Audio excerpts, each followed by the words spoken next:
الله أكبر الله أكبر الله أكبر മാഷാ അല്ലാ, ഈ ഈന്തപ്പനമരവും ഈ മനോഹരമായിട്ടുള്ള പള്ളിയും കണ്ട നമ്മൾ വിചാരിക്കും നമ്മൾ വല്ല അറബ് നാട്ടിലാണെന്ന്. അല്ല, നമ്മുടെ മലപ്പുറം ജില്ലയിലെ വളാഞ്ചേരി കൊപ്പം റൂട്ടിൽ കോട്ടപ്പുറം എന്ന് പറഞ്ഞ സ്ഥലത്ത് ഏകദേശം 25,000 സ്ക്വയർ ഫീറ്റിൽ 7 കോടിയോളം ചെലവഴിച്ച് കയറ്റിയ മനോഹരമായിട്ടുള്ള ഒരു മസ്ജിദാണ് എൻ്റെ പിറകിൽ കേട്ടോ. 2 ദിവസമായിട്ടുള്ളൂ ജനങ്ങൾക്ക് തുറന്നു കൊടുത്തിട്ട്. അപ്പോൾ ഈ പള്ളിയുടെ കുറച്ച് വിശേഷങ്ങളും ഇവിടുത്തെ കുറച്ച് കാഴ്ചകളാണ്. വീഡിയോ സ്കിപ്പ് ചെയ്യാതെ ഇതൊന്ന് ഷെയർ ചെയ്യുക. വരും മനോഹരമായിട്ടുള്ള കാഴ്ച കേട്ടോ. സാധാരണ നമ്മൾ പള്ളിയുടെ ഉള്ളിലേക്ക് കയറുമ്പോഴാണ് നമ്മുടെ ഷൂവും ചെരുപ്പൊക്കെ മാറ്റി വെക്കാറ്. എന്നാൽ ഈ ഖബർസ്ഥാന് നമ്മൾ കേരളത്തിൽ എവിടെയെങ്കിലും ഉണ്ടോ എന്ന് തന്നെ എനിക്ക് സംശയം കേട്ടോ. ഇത്ര മനോഹരമായിട്ടുള്ള ഇത്ര വൃത്തിയുള്ള ഒരു ഖബർസ്ഥാന് ഞാൻ എൻ്റെ ജീവിതത്തിൽ കണ്ടിട്ടില്ല. നിങ്ങൾ എവിടെയെങ്കിലും കണ്ടിട്ടുണ്ടെങ്കിൽ നിങ്ങളൊന്ന് പറയട്ടോ. കാരണം ചെരുപ്പ് ഊരാതെ നമുക്ക് ഇവിടെ കടക്കാൻ തോന്നൂല, ഇവിടേക്ക് കയറാനോ തോന്നൂല. അത്രയും മനോഹരമായിട്ടുള്ള ഖബർസ്ഥാന്. മാഷാ അല്ലാ, ഒരു ഖബർസ്ഥാനിയിലെ പൂന്തോട്ടാണ് ഞാൻ ഈ കാണിച്ചു തരുന്നത് കേട്ടോ. ഈ ഖബർസ്ഥാനിയിൽ കടക്കുന്നവരുടെ മഹാഭാഗ്യം എന്നല്ലാതെ മറ്റെന്ത് പറയാനാ. ഈ പൂന്തോട്ടങ്ങൾക്ക് നടുവിൽ ഇത്ര മനോഹരമായിട്ട് വൃത്തിയായിട്ട് വളരെ മനോഹരമായിട്ടുള്ള ഒരു ഖബർസ്ഥാന് വേറെ എവിടെയും കണ്ടിട്ടില്ല.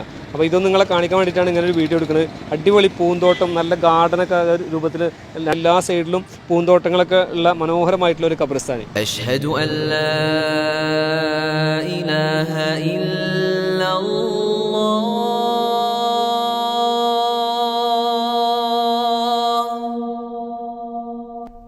أشهد أن لا. അപ്പോൾ നമ്മുടെ ഈ മനോഹരമായിട്ടുള്ള കോട്ടപ്പുറം മസ്ജിദിൻ്റെ ഭാരവാഹി കമ്മിറ്റി അംഗങ്ങളാണ്. അപ്പോൾ ചെറിയ കുറച്ച് കാര്യങ്ങൾ എനിക്ക് പറഞ്ഞു തരാമെന്ന് അവർ പറഞ്ഞിട്ടുണ്ട്. അപ്പോൾ ഇവിടുത്തെ മറ്റ് മസ്ജിദുകൾക്കും മറ്റ് നാടുകൾക്കും മാതൃകയാക്കാൻ പറ്റിയത്, നിങ്ങളുടെ പേരെന്താണ്? അബീബ് റഹ്മാൻ.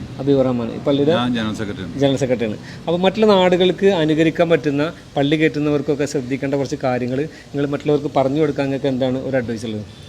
നമ്മൾ പരമാവധി ആളുകൾക്ക് ഉപകാരപ്പെടുന്ന രൂപത്തിൽ പള്ളികളൊക്കെ എപ്പോഴും എല്ലാവരെയും നമ്മളൊക്കെ വാഹനം ഉപയോഗിക്കുന്നവരാകും. ഇപ്പോൾ ഈ പള്ളിയുടെ ഏറ്റവും വലിയ പ്രത്യേകത എന്ന് പറഞ്ഞാൽ നമ്മുടെ ഈ ഹൈവേയിൽ നമ്മളൊക്കെ റോഡ് യാത്ര ചെയ്യുന്നവരാണ്.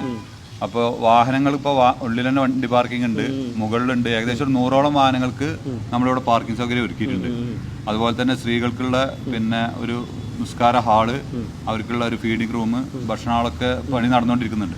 അപ്പൊ അതൊക്കെ വരുമ്പോൾ അതുകൂടെ അന്യമതസ്ഥർക്ക് ഉപകാരപ്പെടുന്ന രൂപത്തിൽ ഇപ്പോൾ ഒരു പെട്ടെന്നൊരു ടീം വന്നു, ഒരു വണ്ടി പഞ്ചറായിട്ട് നിൽക്കുകയാണ്, അവർക്ക് ഭക്ഷണം കഴിക്കാൻ അല്ലെങ്കിൽ ഒന്ന് ബാത്റൂമൊക്കെ ഉപയോഗിക്കാന്ന് പറയുകയാണെങ്കിൽ നമുക്ക് കമ്മിറ്റിയുടെ അനുവാദത്തോടു കൂടി അതൊക്കെ ഉപയോഗിക്കാം.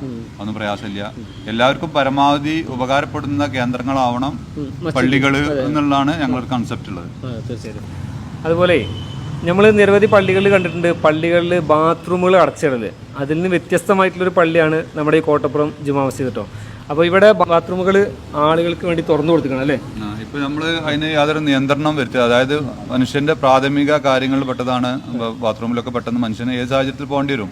അത് അവിടെയുള്ള ഒന്നെങ്കിൽ ഒരു മദിനെയോ അല്ലെങ്കിൽ ഹെൽപ്പറെയോ ഒക്കെ തിരഞ്ഞെടുക്കേണ്ട ഒരു അവസ്ഥക്ക് പകരം മറ്റുള്ളവനും അവനാന്റെ മാതിരി ഉപയോഗിക്കണം എന്നുള്ള ഒരു മനോഭാവത്തിൽ ഉപയോഗിക്കാം. അതിന് പ്രയാസമൊന്നുമില്ല. അതുപോലെ ഇവിടുത്തെ ഖബർസ്ഥാന്, മനോഹരമായിട്ടുള്ള ഖബർസ്ഥാന്, ആർക്കും കണ്ടാൽ ഒന്ന് കയറി ഒന്ന് ഖബറിങ്ങ ഇരുന്നിട്ട് നമ്മുടെ മരണത്തെ ഓർക്കാനും കഴിയുന്ന രൂപത്തിലുള്ള സിയാറത്ത് ചെയ്യാനും ദുആ ചെയ്യാനൊക്കെ പറ്റുന്ന രൂപത്തിലുള്ള മനോഹരമായിട്ടുള്ള ഖബർസ്ഥാന്. അതെന്താണ് അതിനെക്കുറിച്ച് പറയുള്ളത്?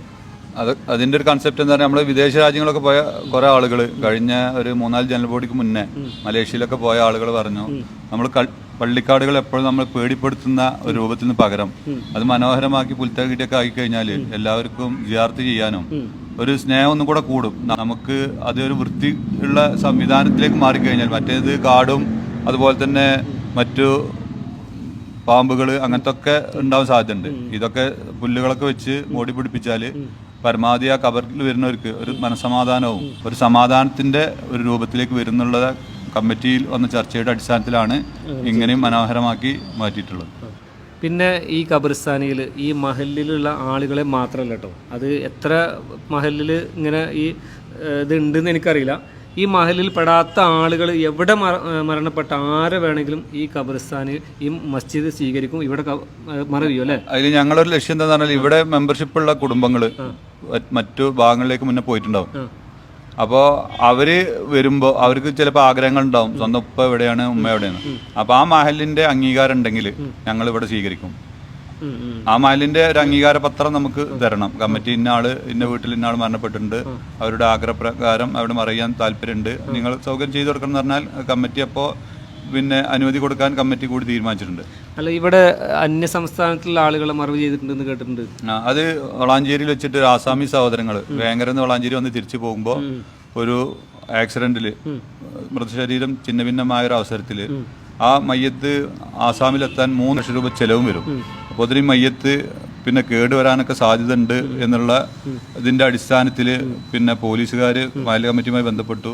അപ്പോൾ കമ്മിറ്റി അടിയന്തര യോഗം ചേർന്നു.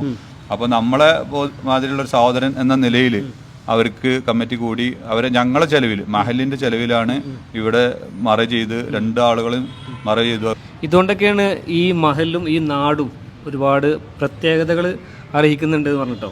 ഈ നാടിൻ്റെ പ്രത്യേകതകളാണ് ഇപ്പോൾ ഇവർ ഈ കമ്മിറ്റി പറഞ്ഞത്. വളരെ സൗഹാർദ്ദത്തോട് കൂടിയിട്ട് ഇപ്പോൾ കാണുന്ന ഒരുപാട് സംഘർഷങ്ങളോ അല്ലെങ്കിൽ തർക്കങ്ങളോ ഒന്നുമില്ലാതെ വളരെ മനോഹരമായിട്ട് ഇത്രയും ഈ പള്ളിയുടെ ചെലവും ഇത്രയും മനോഹരമായിട്ടുള്ളൊരു പള്ളി കയറ്റണമെങ്കിൽ ഒരു നാടിൻ്റെ ഐക്യം തന്നെ വേണം. ആ ഐക്യത്തിലൂടെയാണ് ഇത്രയും വലിയൊരു മനോഹരമായ പള്ളി ഇവിടെ നിർമ്മിക്കാൻ കഴിഞ്ഞിരിക്കുന്നത്.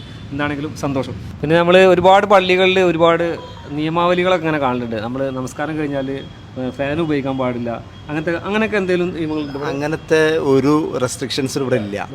ആര് വന്നാലും അവർക്ക് തന്നെ ഫാനൊക്കെ ഉപയോഗിച്ചുകൊണ്ട് നിസ്കരിച്ച് വളരെ സൗഹാർദ്ദത്തോടു കൂടി നിസ്കരിക്കാനും, അതുപോലെ ബാത്റൂമും അങ്ങനെ തന്നെയാണ്. അവർക്ക് എപ്പോഴും വേണമെന്നുണ്ടെങ്കിൽ ഉപയോഗിക്കാൻ പറ്റുന്ന ഒരു ഫ്രണ്ട്ലി ആയിട്ടുള്ള ഒരു അറ്റ്മോസ്ഫിയറാണ് ഞങ്ങൾ കോട്ടപ്പുറം മഹല്ല് കമ്മിറ്റി ഒരുക്കിയിട്ടുള്ളത്. എല്ലാവർക്കും അത് തന്നെ ചെയ്യും. ഓക്കെ.